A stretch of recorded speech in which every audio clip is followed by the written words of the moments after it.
So it's been a few days now since DICE announced their plans to stop production of Battlefield 5 after a summer update in June. And that's given me some time to think about where we are with Battlefield 5 and ultimately where we're going to be, because the game's not going to get much bigger than this, the franchise in general, and perhaps what needs to happen with it in the future if it wants to remain successful. Now, I've seen lots of people discussing Battlefield 5's failings over the last couple of days, and there are plenty of those. But in this video today, I want to discuss and highlight some of the elements that I think Battlefield 5 got right, because there are several of those too. They're things that not only made Battlefield 5 a better game than it otherwise would have been, but they're things that might benefit the franchise moving forwards to Battlefield 6. Now, if you're interested in Battlefield content generally, and you're not subscribed, please do consider clicking that subscribe button. I will be making plenty more Battlefield 5, Battlefield 4, and Battlefield 1 content videos moving forwards. Probably some Battlefield 6 stuff as well. That's kind of important. We should probably talk about the future of the franchise, so make sure you click that subscribe button to join the channel. Okay then, first of all, let's start with perhaps the best element of Battlefield 5 in my opinion. That's the gunplay experience. Regardless of which weapon it was, after about 4 or so months into the game's life, DICE updated the SMGs from the medic class to make them more effective. And from that point onwards, the gunplay and the weapon balance felt pretty good. It was a huge improvement coming from Battlefield 1. That game on paper might have had a better way of balancing all the weapons available in the game, but the overall feel and performance of the weapons in Battlefield 1, that was less enjoyable. And the guns, they felt like they didn't have as much depth to them. Battlefield 5, by comparison, weapons felt powerful, they felt punchy, and they felt kind of raw. Distinct recoil patterns meant that you could learn how to control each weapon, and the more time you spent with each of them, the more competent you'd become. The conversion of weapon spread, a weapon attribute used in previous games, converting that to recoil, again, I think that was a good step forwards. This meant that Battlefield 5 did have a larger amount of recoil than other games in the franchise, but the readability of each weapon was that much easier that it meant a player could understand what was happening in a way that they couldn't before. Recoil gives you instant feedback about how your weapon is performing, and if you can see what your weapon is doing, and perhaps it's not doing what you'd like it to do, you can quickly adjust and still remain in control of the gunfight. In terms of effective range and engagement distances, that's one area that DICE did struggle with a little bit. At launch, several weapons were able to reach well beyond their effective range, and they could beat enemies perhaps where they shouldn't have beaten them, but the most recent weapon patch, Update 6.2, finally, after several attempts, found the right position. They increased the damage drop-off at range for certain weapons, and that gave them power in the ranges they should operate in, and less power outside of those. Now, something that is worth noting is the flip-flop handling of the gunplay and the weapon balance by DICE in Battlefield 5. On 2 distinct occasions, the development team sought to completely change the gunplay by increasing the time to kill. Something DICE said was a response to data that they had, and that showed players were dying too fast, and it was stopping them from coming back to the game on a regular basis. Now, that data might well have been solid, but that data was never shared publicly, and many active players of Battlefield 5, well, they didn't agree at all that the gunplay should be changed, and I count myself in that number. I felt the more brutal, fast time to kill that Battlefield 5 still possesses is one of the few elements that the game got right, and I think DICE should be taking this system forward into their next game. The system fits nicely into the current state of the FPS market. We have more lethal, fast time to kill models in certain games. Look at Call of Duty Modern Warfare, Rainbow Six Siege, they're both good examples. And whilst lethal gunplay systems are somewhat harder to get on board with initially, they do provide players with a much more satisfying experience in the long run. Raw skill is dictating who wins gunfights. If there's less barriers in the way to someone achieving what they want to, and in this case that's defeating an enemy, then they have to use their learned skill to win the gunfight. So controlling recoil, or perhaps bursting at longer ranges, standing still or moving to better manipulate the weapon statistics. That produces a far more rewarding experience. DICE needs to take what they've built and then somewhat refined with Update 6.2 and push forwards into Battlefield 6 in a similar vein. Battlefield 5's gunplay is kind of reminiscent of Battlefield 3, with some refinements, and I think players largely prefer a system like this one to the one used in Battlefield 1. Next up, I want to talk about the movement system, because I think Battlefield 5 really took things up a notch here. We've got one of the most robust and feature-rich movement systems I've ever seen in a first-person shooter game, and you realise what a good job DICE has done when you go back and play some of the older Battlefield games.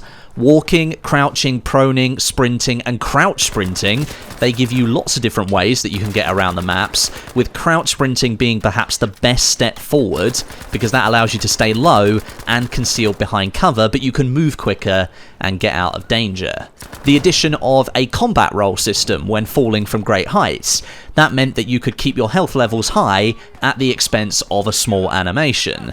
This was later refined to be a player-controlled animation choice. Activating the roll would mean that you spent about half a second out of control of your character, but you kept your character's health. And then not activating the roll would result in damage taken from the fall, but you would have instant control of your character when you hit the ground. By taking things a step further and giving players control, DICE added another layer to the movement system that skilled players could use to their advantage. Then there's the ledge grabbing system. That's good as well, and again made better when DICE implemented tweaks to it. When falling from greater heights and a ledge is close by, your character will grab onto it and go through a slow animation to clamber back upwards. This was the default and only animation at launch, but after a few months a new system was implemented that would allow a quicker, less complex animation to play for shorter falls, and that reflected the reduced severity of the move. Another movement element that could be used to your advantage if you were skilled enough to think it through properly. Manual leaning, that became a rather good system to have, better than the automatic system if you wanted to use it. Considering many other FPS games now support that feature as well, that made the transition across to Battlefield 5 a little bit easier for newer players when it was added after launch. Sliding, that made a comeback from Battlefield 1, a feature that I really liked that would allow you to use the momentum of sprinting to get into cover, but you could also make your soldiers' body frames slightly smaller to try and avoid incoming fire. The pull-up animations allowing you to clamber over higher walls and cover, again a feature carried over from Battlefield 1, even being able to prone on your back and move backwards. That did somewhat introduce some corner camping into the game, but the movement itself, a valuable addition, giving you control of your weapon in a prone position. The movement pool in Battlefield 5, it just went above and beyond any other game in the franchise, and the choices you had as a player meant you could adapt a situation to your advantage more often than not. And that attitude should be carried forward into Battlefield 6, a movement system that is so fluid and slick, it feels like nothing is holding you back. Thirdly, destruction and the consequences of it. For a long time, Battlefield has featured destruction as a core pillar of the franchise. Largely on a game-by-game basis, it has been improved, either in its implementation and its use, or its fidelity and its detail. Battlefield 5 took things a step further by introducing a way to directly combat destruction, and that came as fortifications. I'd argue that this system alone has the greatest potential to influence the future of the franchise, as it gives players direct control over gameplay flow, as well as giving them another toy to play with in the sandbox. Being able to construct sandbag walls, wooden covers, barbed wire blockers, tank traps, foxholes, machine gun placements, field guns if you want to, it's a game changer. Certain maps like Narvik, they were given a proper do-over with the fortification system, and that map really showed it in its best light, allowing players to completely rebuild broken down buildings, transforming the look and the gameplay experience of an entire conquest flag multiple times during a round. One moment you could be fighting in the remnants of the small town, and then the next time you come round, half the buildings will be built back up again with sandbags, and enemies will be waiting behind them to try and ambush you and take you down. Trenches on maps like Panzerstorm and Arras, great implementations giving players cover out in open spaces. The opportunities available to you with fortifications was off the charts, and every single player had access to the system. It replaced the gas mask from Battlefield 1. A feature like this, it simply has to come forward to the next Battlefield game, and I really have no doubt that it will.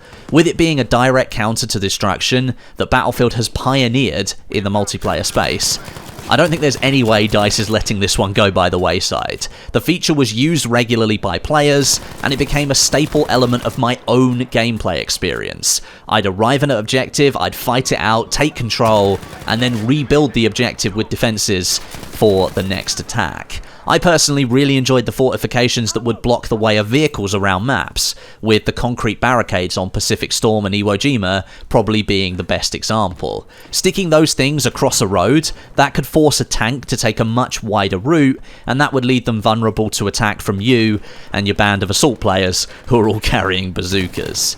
That said, I do think the system could do with a couple of small refinements moving forward. First of all, the activation of the system when multiple items are close together, the detection of each item individually, that could be better. Even very small aiming movements, they could stop the build animation playing and they could reset it to the beginning. And if you're in the middle of a fight and there are enemies around you and you want to build that sandbag wall, it can be really frustrating when you're halfway through building it and then it doesn't appear when you expect it to. The speed improvements that were implemented just before the Pacific update, that was a magical touch, and it definitely improved the appeal of using the system, so that speed should come forward for sure. And lastly, perhaps having all of the freestanding fortifications built at the start of a round, that would be a good idea, giving players more cover to begin with, and also clearly identifying to players that these things can then be destroyed and rebuilt again and again. And then to finish up this list, I do have a few smaller elements that I want to highlight because they were worthwhile in Battlefield 5.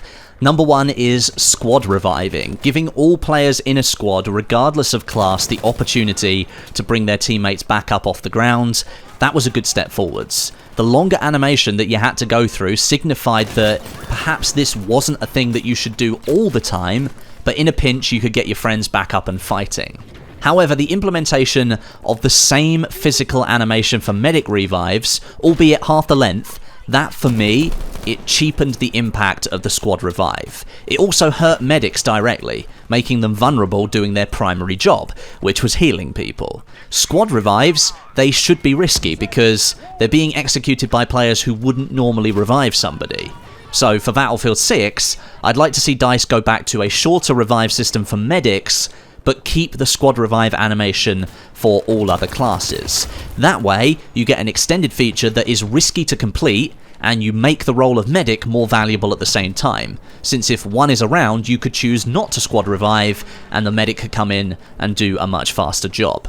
Second, the ability to throw back grenades. I've used this more often than I thought I ever would, and on more close quarter maps it is really valuable. Being able to toss a grenade back towards the enemy, or even just away from you, it can save your life so often in Battlefield 5.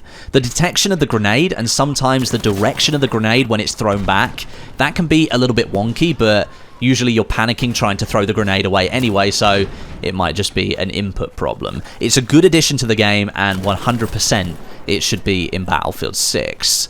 Third, the removal of weapon affecting suppression and moving to a purely visual system. Gone are the days of this random invisible force making my bullets come out of the barrel at a 90-degree angle, and thank God those days are gone. Your bullets now go where you're aiming, and an aggressive player isn't punished for trying to go forward and combat the enemy. And then lastly, squad reinforcements, a proper incentive system for working together and playing the objective. Squad leaders being able to call in tools to help the entire team towards victory is a great step forwards from the behemoths of Battlefield 1 that were dependent on game mode score, and the commander of Battlefield 4, which was given to whoever clicked the commander button the quickest. This system for squad reinforcements, it should return in Battlefield 6, but there should be a greater array of options for the squad leader, and I think a better way of distributing XP to the squad members if those reinforcements end up being effective, since the entire squad work towards those points being added. In summary, Battlefield 5 got plenty of things right. It's just that the things that it got wrong, they sort of dwarfed most of the good stuff. The only thing in this list that I think managed to stand out underneath the game's shadow is the gunplay experience, which is very good, and I think needs to be used as the model moving forwards for Battlefield games. Battlefield 6 is obviously a very big game for DICE now, and it certainly needs to not repeat what Battlefield 5 did, but there are some elements that I think it could adopt. Battlefield 5 did have some highlights. Thanks very much for watching today. Leave any features or points that you think Battlefield 5 did well below in the comments section, and leave me a rating as well. It is much appreciated. And I'll catch you all in the next one.